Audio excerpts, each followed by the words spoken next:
Hello my friends and welcome to a new video. Today I am going to talk about the MOZA R5. When it comes to the design of the base, I think a boring black aluminium mini cube sums it all up. On the back of the base you have the USB connections toward PC, a power button and RJ connectors to attach two extra peripherals. It is possibly the smallest wheelbase casing I have seen so far, and it weighs about the same as a pack of flour. It packs a 5.5 Nm max torque and features a very sturdy and easy to use quick release system to attach a steering wheel. The steering wheel I already discussed in the R9 review.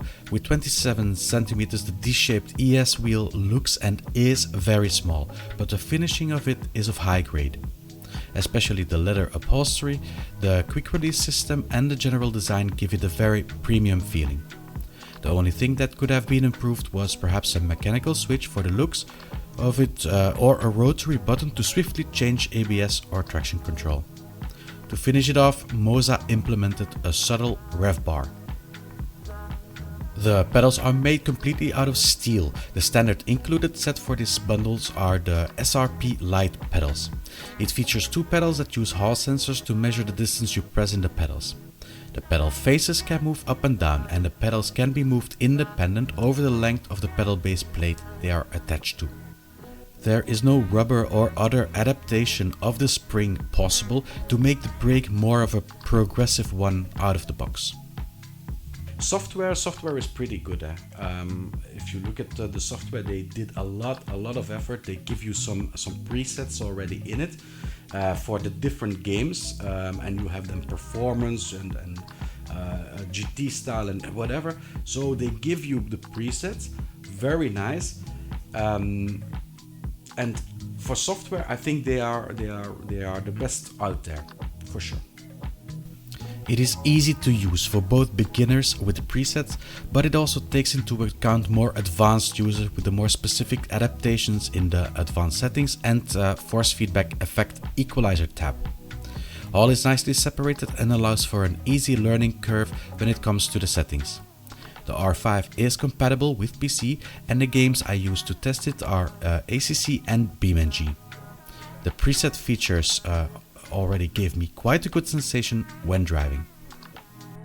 So the first thing that you notice when you drive this R5 is, it's unlike any gear-driven or belt-driven wheelbase that you have driven before. So it feels very smooth in the steering. So with the belt driven you still have like those little tiny notches, and yeah, with the gear driven it's horrible. Huh?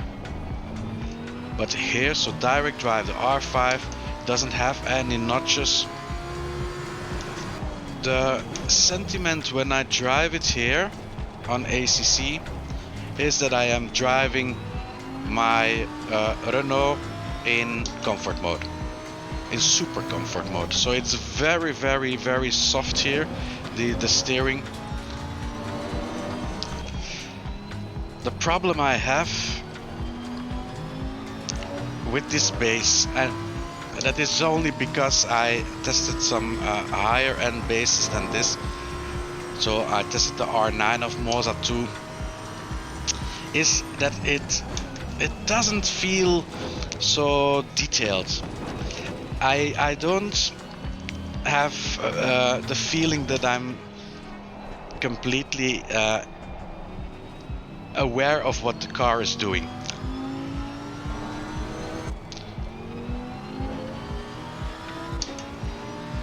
The pedals also of this base, I wouldn't call them bad, because they're far from bad. If you look at the build quality, nice metal. But again, it's like I missed something there. There's no damper of any kind built into this for the brake. So the brake is just boop, boop. And yeah. It's not great. It's not great at all.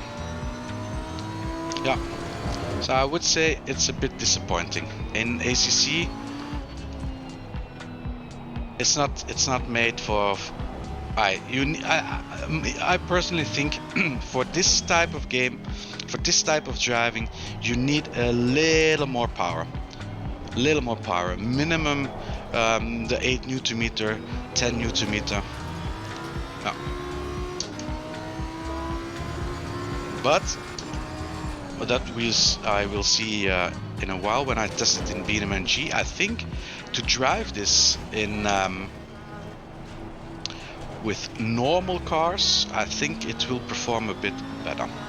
It all has to do with the sweet spot. You have like the spectrum. You go from the 5 Newton meter, which is a lot of comfort but a bit less immersion, to 25 Newton meter, which is plenty of immersion but comfort. Yeah, that's a lot less. So, well, it is in the very comfortable side of the spectrum, and well, you will feel it when you drive it. So you have a little bit less force feedback. You don't have to fight the car as much as you do with the more higher end wheelbases. It's all personal choice. For me, it is a bit too little. BeamNG.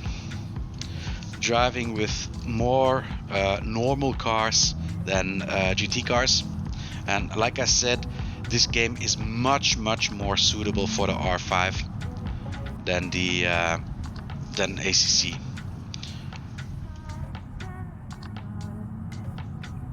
Because of the lack of power, the comfort mode suits it well. Although I have to say that I still get a little bit more power, I think, in my car in comfort modes than I receive here.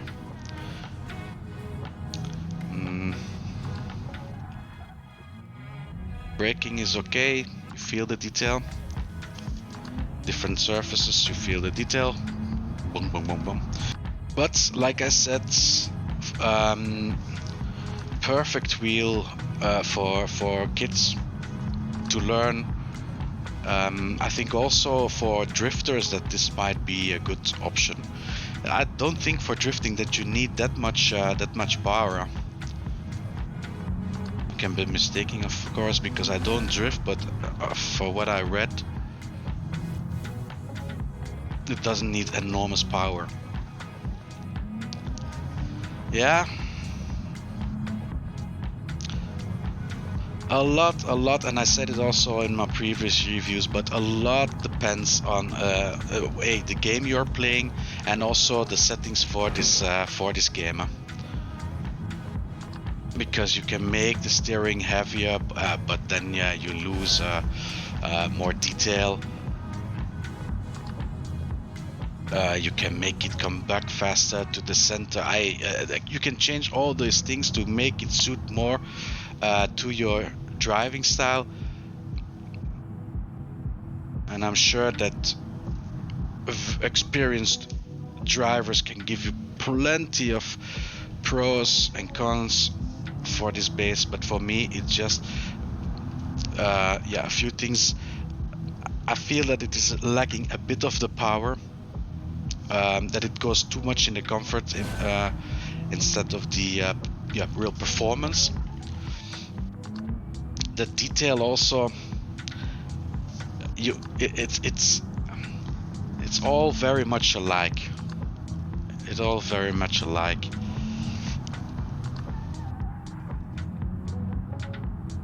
Something that disturbs me a bit after the session that I had with it, so that was I think 2 hours that I raced with it, I put my hand on the base and it was really hot.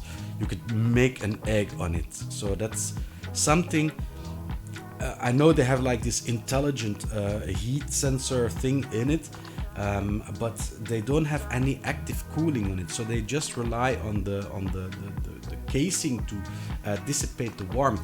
And I'm not sure if the casing is appropriately shaped for this, because the surface that the cooling fins have is very small, and I really have thoughts that it might not be enough. Of course, I'm not an engineer. I know nothing about this. I just know that my teacher once told me that heat is the enemy of all electronics and mechanics and whatever.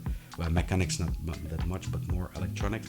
So it's something that you need to take into account that can affect the longevity of the wheelbases. If you look at the ecosystem from MOZA is very impressive. So they have a formula wheel which is very much liked by the community. But not only that, MOZA also has multiple other steering wheels and adaptations, a dashboard, shifter and handbrake, all of high quality according to the comments I read so far. It drives smooth, it has some power and it has some detail. In many ways it is a fine introduction to sim driving, but for entry-level wheels the price is just too steep compared to the competition in my region. This is different though in other regions where the competition is less interesting due to shipment and tax costs. While you can buy this set for 500 USD in the US, you have to pay between 550 and 570 euro for it in Europe. That price is reasonably high for starters, as it goes over the magical 500 mark. Don't get me wrong, I'm not complaining about the price. It is a very good package for this price, and the people that bought this as their first wheelbase or changed from a Logitech G29 to this are lyrical about it with reason. It's just that for an entry wheel, I think that it is a bit overspec'd when it comes to the quick release, when it comes to the upholstery of the wheel. They could have made it a lot cheaper. They should have made it a lot cheaper.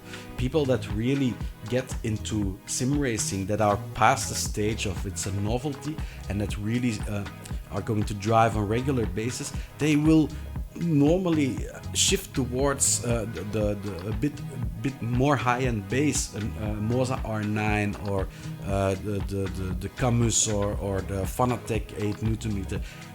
So I think it is just over-spec'd, and that's a bit of a shame. I think for the entry level they should have dropped the price 100 euro more, but without the fancy quick release.